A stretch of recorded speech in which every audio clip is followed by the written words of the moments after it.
Hello बच्चों, जैसा कि आजकल हम बात कर रहे हैं कि एक पूर्ण प्रतियोगी बाज़ार में किस प्रकार से कीमत और उत्पादन की मात्रा का निर्धारण होता है। अपने लास्ट वीडियोस में हमने बात की है कि पूर्ण प्रतियोगी बाज़ार क्या होता है और एमआर वक्र और एआर वक्र का शेप कैसा होता है इस प्रकार के बाज़ार में, क्यों होता है। हमने आपको वहाँ पे ये बताया था कि 4 वक्र होते हैं जो हमें यहाँ पे समझने होते हैं। AR MR वक्र, AC वक्र और MC वक्र। AR और MR की बात हम अपने लास्ट वीडियो में कर चुके हैं। अगर आपने नहीं देखा है तो पहले आप वो वीडियो देखें। आफ्टर दैट बात आती है कि क्या होती है सीमांत लागत और औसत लागत। इकोनॉमिक्स में जब हम लागतों का जिक्र करते हैं, जब लागतों की बात करते हैं तो बहुत सारी लागतें होती हैं, जैसे कि मौद्रिक लागत, अमौद्रिक लागत, स्पष्ट लागतें, अस्पष्ट लागतें, वास्तविक लागत, अवसर लागत। लेकिन जब हम बाज़ार में, किसी भी प्रकार के बाज़ार में कीमत और उत्पादन की मात्रा का निर्धारण पढ़ते हैं या फिर हम ये पढ़ते हैं कि जो फर्म कार्य कर रही है वो लाभ में है, हानि में है या किस प्रकार की स्थिति में वो कार्य कर रही है, तो वहाँ पे हमें 2 प्रकार की लागतों को समझना होता है। एक है MC, जिसका फुल फॉर्म है मार्जिनल कास्ट, इसको बोलते हैं हिंदी में सीमांत लागत।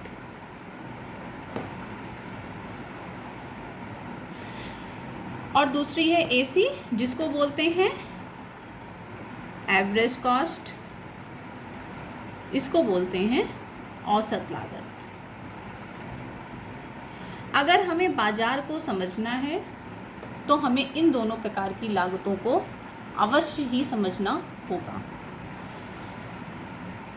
पहले हम बात कर लेते हैं एवरेज कास्ट की। एवरेज कास्ट यानी कि औसत लागत, AC, इसका जो फॉर्मूला होता है वो होता है टोटल कॉस्ट अपॉन, आप प्रोडक्शन लिख सकते हैं या फिर यूनिट प्रोड्यूस्ड लिख सकते हैं, यानी कि जितनी उत्पादन की इकाइयां हैं, या फिर ओनली यूनिट्स लिख सकते हैं, एनीथिंग, या फिर ओनली आप आउटपुट लिख सकते हैं। तो हम आउटपुट ही लिख देते हैं, आउटपुट। ठीक है, अभी जब हम इसको और डिटेल में आपको समझाएंगे शेड्यूल से और डायग्राम से, तो आपको और क्लियर हो जाएगा। TC का मतलब हुआ टोटल कास्ट। टोटल कास्ट का मतलब हुआ कुल लागत कितनी है और कितना उत्पादन हुआ है। अगर टोटल कास्ट, यहाँ पे आप लिख लीजिएगा कुल लागत, कुल लागत टोटल कास्ट, कुल लागत बटे उत्पादन। मैं फिर से लिख देती हूँ,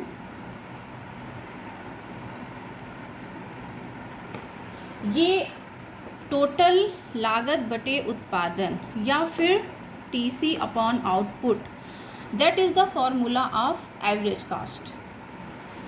जो टोटल होता है और कितना उत्पादन हुआ है, अगर कुल लागत को उत्पादन की इकाइयों से भाग दे दिया जाए या डिवाइड कर दिया जाए तो हमें एवरेज कास्ट मिल जाती है।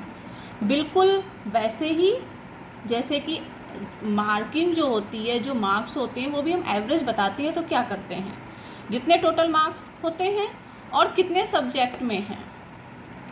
अगर 500 टोटल है मान लीजिए, ठीक है, किसी के 5 सब्जेक्ट में 5 सब्जेक्ट हैं, ठीक है, और मान लीजिए किसी भी स्टूडेंट के 300 नंबर हैं और हमसे कहा जाता है कि कितने परसेंट हैं। ये जो हम परसेंट बताते हैं ये क्या होता है, ये एवरेज ही तो होता है। हम क्या करते हैं, जो टोटल मार्क्स होते हैं अपॉन कितने सब्जेक्ट हैं,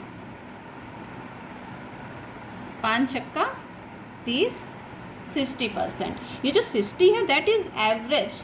कैसे निकाला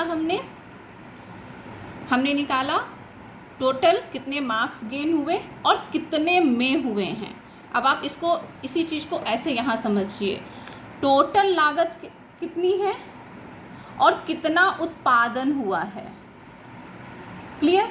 जब हम टोटल उत्पादन को या कुल लागत को उत्पादन की मात्रा से डिवाइड कर देते हैं तो हमें औसत लागत मिल जाती है, और यही इसकी डेफिनेशन है। देखिए, इकोनॉमिक्स में अगर आप सब कुछ रटने पे आएंगे तो आप नहीं रट सकते हो।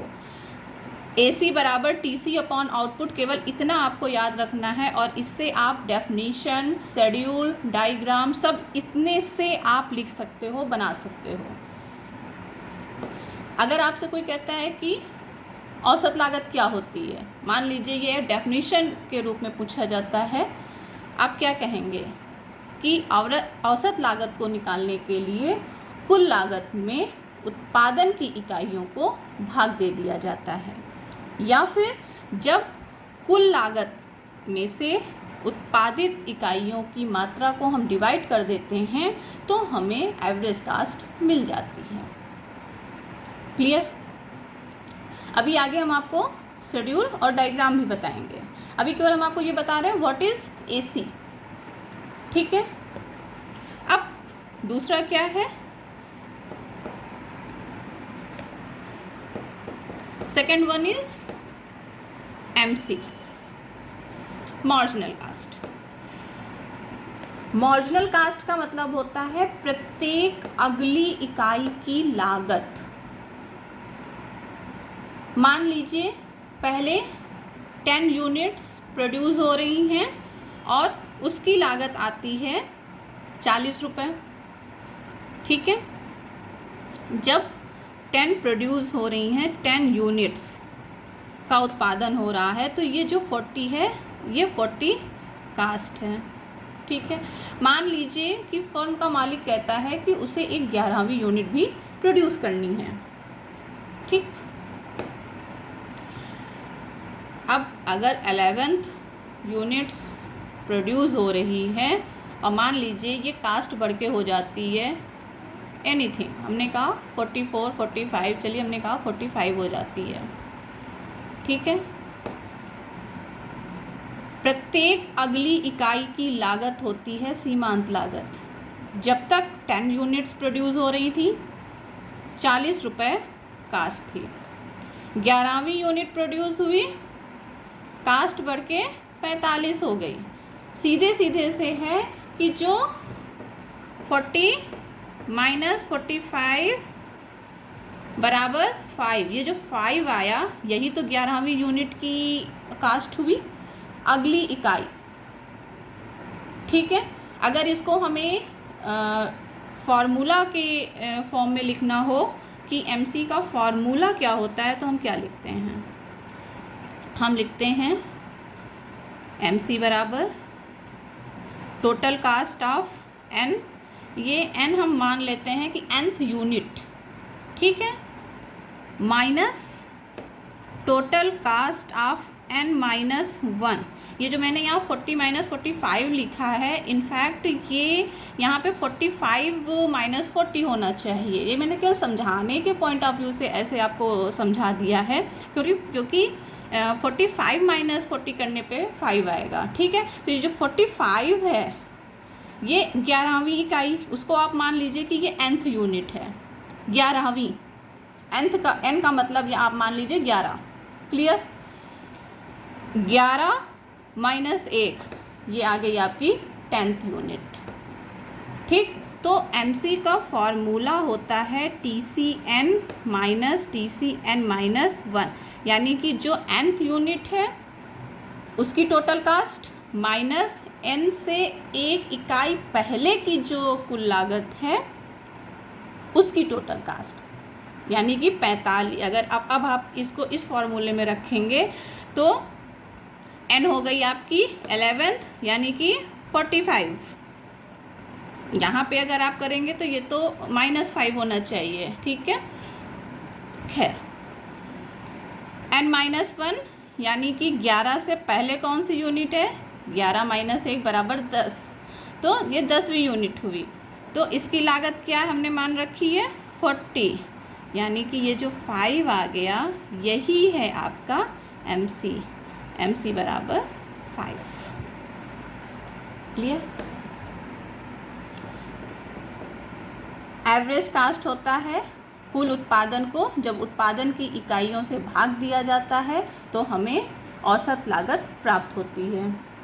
मार्जिनल कास्ट क्या होती है, प्रत्येक अगली इकाई की जो लागत होती है, या फिर अगर आप डेफिनीशन में लिख रहे हैं तो आप लिखेंगे प्रत्येक अगली इकाई को उत्पादित करने की जो लागत होती है उसको सीमांत लागत कहा जाता है। ठीक है, आई होप कि आपको इतना समझ में आ गया है। अब हम आपको एक शेड्यूल के माध्यम से समझाते हैं कि AC और MC का रिलेशन क्या होता है और इन दोनों वक्रों का शेप क्या होता है। यहाँ पे शेप बहुत इम्पॉर्टेंट है क्योंकि जितना भी मार्केट स्ट्रक्चर है आपको हर जगह MC AC आपको ड्रा करना है। तो आप ड्रा तो वहाँ करते हैं बट आपको क्लियर नहीं होता है कि MC ऐसे क्यों है और AC ऐसे क्यों है, तो वो चीज़ आपको क्लियर होनी चाहिए। अब आप देखिए ये शेड्यूल, एक ये मैंने शेड्यूल ड्रा कर रखी है, लिख रखी है। आउटपुट इन यूनिट्स यानी कि उत्पादन, जो भी मैं टोटल एवरेज कास्ट में जब मैं कह रही थी आउटपुट यानी कि उत्पादन, इन यूनिट्स का मतलब हुआ इकाइयों में। ये टोटल कास्ट है, ये हमारा एवरेज कास्ट, ये मार्जिनल कास्ट, यानी कि ये है हमारा AC, ये है हमारा MC। ठीक, अब जो बात हम पीछे कर रहे थे उसको हम इस शेड्यूल से निकालेंगे और फिर इसी शेड्यूल को हम डायग्राम में ड्रा करेंगे और आपको बताएंगे कि AC और MC का क्या रिलेशन होता है। अब पहले हम आपको टोटल कास्ट बताते हैं, एवरेज कास्ट बताते हैं। टोटल कास्ट का तो मतलब हुआ कि प्रत्येक अगली इकाई का जैसे जैसे प्रोडक्शन हो रहा है लागतें बढ़ती जा रही हैं। इतना ही केवल आपको दिमाग में रखना है, ये तो इससे निकला हुआ है, इससे और इससे ये निकलेगा। एवरेज कास्ट का अभी फॉर्मूला हमने क्या रखा था, एवरेज कास्ट बराबर टोटल कास्ट अपॉन आउटपुट। ठीक, ये तो जब उत्पादन नहीं भी होता है, शून्य होता है, तब भी कुछ लागतें होती हैं जो फर्म को वहन करनी होती हैं, इसलिए ये तो वो स्थिति है। ठीक, जब प्रोडक्शन नहीं हो रहा है। अब यहाँ से देखिए आप, अगर आप इसको रखें कि जब टोटल कास्ट है 40, टोटल ऑफ प्रोडक्शन कितना है 1/1 बराबर 40, ये क्या है AC ही तो है, ये देखिए 40। क्लियर। जब 56 है टोटल कास्ट अपॉन 2, 4 और 2 8 16, 28, ये देखिए ये जो 28 है यही तो है। यहाँ पे करना क्या है आपको, टोटल कास्ट अपॉन किस यूनिट की बात हो रही, कितनी यूनिट का प्रोडक्शन हुआ है। ठीक है, यही अभी हमने आपको समझाया था। मार्जिनल कैसे निकला, प्रत्येक अगली इकाई की लागत, प्रत्येक अगली इकाई, पहले उत्पादन 0 था, टोटल कास्ट 20 थी, एक इकाई बढ़ाई गई, उत्पादन लागत बढ़ के हो गई 40 माइनस 20 बराबर 20, मार्जिनल कास्ट। एक इकाई और बढ़ाई गई, 40 से बढ़ के हो गया 56 माइनस 40 16, एक इकाई और बढ़ाई गई, टोटल लागत बढ़ के 56 से हो गई 69 माइनस 56 13। ऐसे ही प्रत्येक अगली इकाई की जो लागत होती है वही होती है MC। यही अभी हमने आपको समझाया था। ठीक है, आई होप कि इतनी बात आपको समझ में आ चुकी है। अब इसी को हम डायग्राम में ड्रा करते हैं, AC और MC, इसको नहीं, केवल AC MC, और यूनिट हमने ली है 7th। कैसे डायग्राम ड्रा होगा देखिए।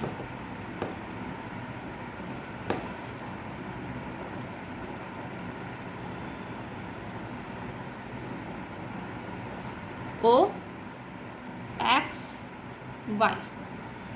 यहाँ पे हम दिखा रहे हैं x अक्ष पे आउटपुट इन यूनिट्स, और y पे हम दिखा रहे हैं average cost, AC and MC both. देखिए अब यहाँ पे हमने 7th यूनिट ली है, तो यहाँ पे आप 1 2 3 4 5 6 एंड 7,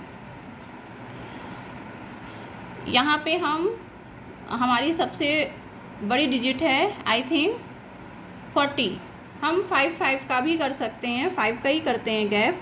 5 10 15 20 25 30 35 एंड 40।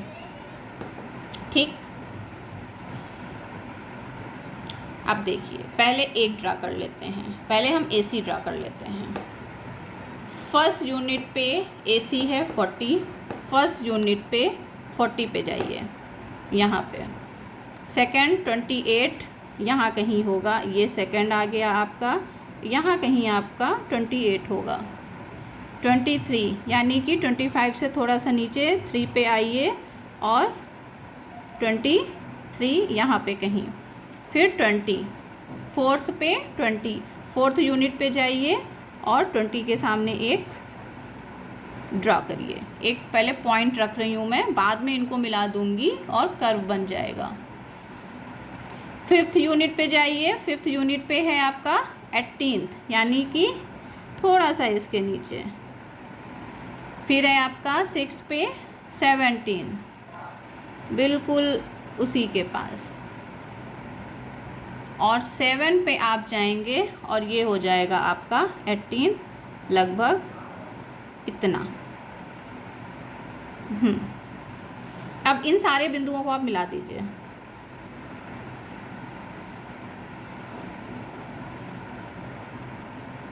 अगर आगे और कुछ होता तो ये और अब जाता, दैट इज AC। क्लियर? अब MC खींच लीजिए बिल्कुल ऐसे ही।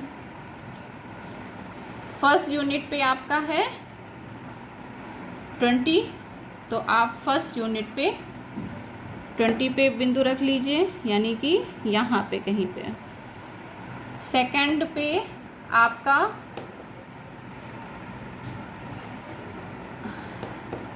ये सेकंड पे आपका है 16, यानी कि सेकंड यूनिट पे यहाँ पे कहीं पे आएगा, 15 के थोड़ा सा ऊपर।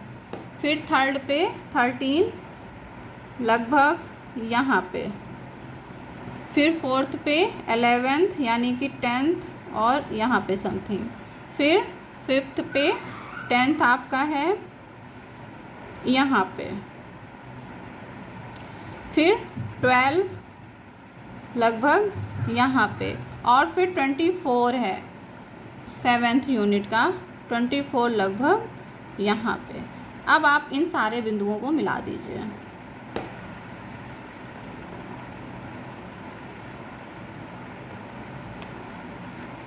That is MC। अब आप इस डायग्राम को देखिए, इस डायग्राम को देखिए। अब आप, ये AC है, ये कर्व, ये आपका MC कर्व है। अब रिलेशनशिप देखिए, आप दोनों के बीच की रिलेशनशिप क्या है। ये मान लीजिए कि जहाँ पे AC MC को काट रहा है, ये आपका E बिंदु है। ठीक है, E बिंदु पे AC बराबर MC के है, E पॉइंट पे AC बराबर MC के है। जो रिलेशनशिप है वो 3 पॉइंट हम यहाँ पे लिख सकते हैं, ठीक है। रिलेशनशिप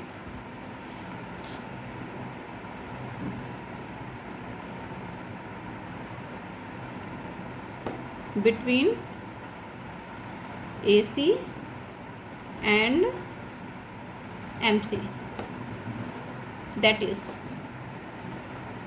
now see that जब AC गिर रहा है MC उससे तेजी से गिर रहा है, यानी कि E बिंदु के पहले जो पहला रिलेशन है वो क्या है, MC और AC दोनों गिर रहे हैं। आप देखिए दोनों वक्र नीचे की ओर आ रहे हैं, लेकिन जो MC वक्र है वो AC वक्र की तुलना में अधिक तेजी से गिर रहा है, यानी कि E बिंदु के पहले क्या है, MC ज़्यादा तेजी से गिर रहा है, ठीक है। AC is greater than MC, ठीक है। MC ज़्यादा तेजी से गिर रहा है। E बिंदु पर AC बराबर MC है, यानी कि औसत लागत और सीमांत लागत दोनों बराबर हैं। E बिंदु के बाद MC और AC दोनों बढ़ रहे हैं, लेकिन जो MC वक्र है, जो मार्जिनल कॉस्ट है, वो एवरेज कॉस्ट से ज़्यादा तेज़ी से बढ़ रही है। देखिए ना, MC वक्र ऊपर है, AC वक्र नीचे है, यानी कि यहाँ E बिंदु के बाद MC is greater than AC।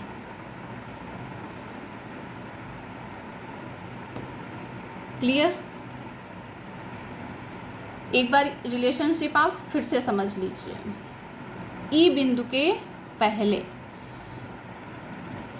औसत लागत और सीमांत लागत दोनों घट रही हैं। अब मैं आपको थोड़ा सा हिंदी में बता रही हूँ।